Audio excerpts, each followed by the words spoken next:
तेथे शुभक्त उभे राहतात, तेथे बंद पडते भल्या भल्यांची मती. अरे मरणाची कुणाला भीती, आमचे दैवत राजे छत्रपती.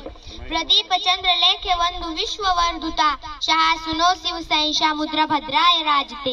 या राजाच्या राजमुद्र्याला वंदन करून मी माझ्या भाषणाला सुरुवात करते. 65 किलोची तलवार वागवतो त्याचे नाव येसाजी. 2000 जणांबरोबर एकटा खिंड लढतो त्याचे नाव बाजी. ढाल तुटली तरी लढत राहतो त्याचे नाव तानाजी. 8 तासात दिल्लीहून पुण्याला घोडा आणतो त्याचे नाव संताजी. 1.5 तासात शत्रूंच्या तंबूचा कळस पाडतो त्याचे नाव धनाजी. वाघाचा जबड्या टराटरा फाडतो त्याचे नाव संभाजी. आणि या सगळ्यांना एकत्र करून स्वराज्य निर्माण करतो त्यांचे नाव छत्रपती शिवाजी.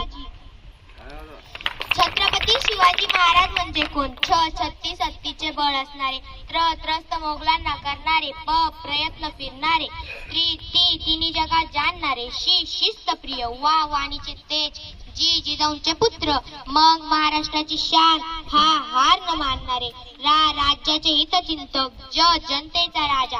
अशा या रयतेच्या राजास माझा मानाचा मुजरा, मानाचा मुजरा, मानाचा मुजरा.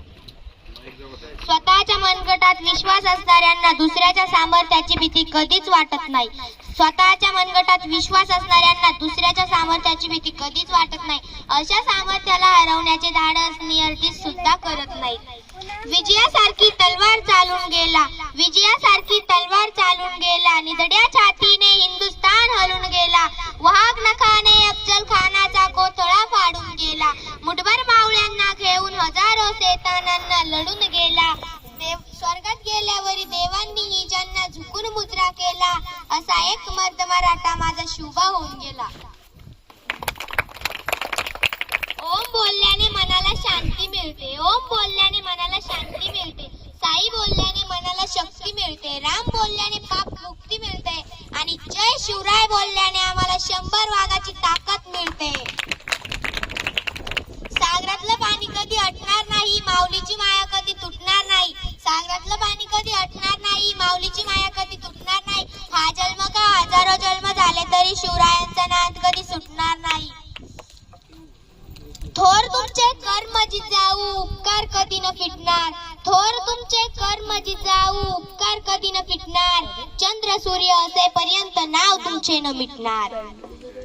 भगव्या रक्ताची धमक बघ, स्वाभिमानाची आग आहेस. भगव्या रक्ताची धमक बघ, स्वाभिमानाची आग आहेस. घाबरतोस कुणाला वेड्या, तू तर शुभांचा वाघ आहेस. सूर्यनारायण जर उगवले नसते तर आकाशाचा रंग समजला नसता. सूर्यनारायण जर उगवले नसते तर आकाशाचा रंग समजला नसता. छत्रपती शिवाजी राजे जर घडले नसते तर हिंदू धर्माचा अर्थच समजला नसता. ताजमहल अगर प्रेम की निशानी है, ताजमहल अगर प्रेम की निशानी है तो शिवनेरी किला एक शेर की कहानी है. सत्य और धर्म की राह पर चलना हमें छत्रपति ने सिखाया था. सत्य और धर्म की राह पर चलना हमें छत्रपति ने सिखाया था. उनके आगे मुगल बादशाह ने भी अपना सर झुकाया था. पाण्याचे मोल कळवण्यासाठी दुष्काळात शिरावं लागतं. पाण्याचे मोल कळवण्यासाठी दुष्काळात शिरावं लागतं. आणि छत्रपती शिवाजी महाराजांना समजण्यासाठी महाराष्ट्रात जन्माला यावं लागतं. आमचं तुमचं नातं काय?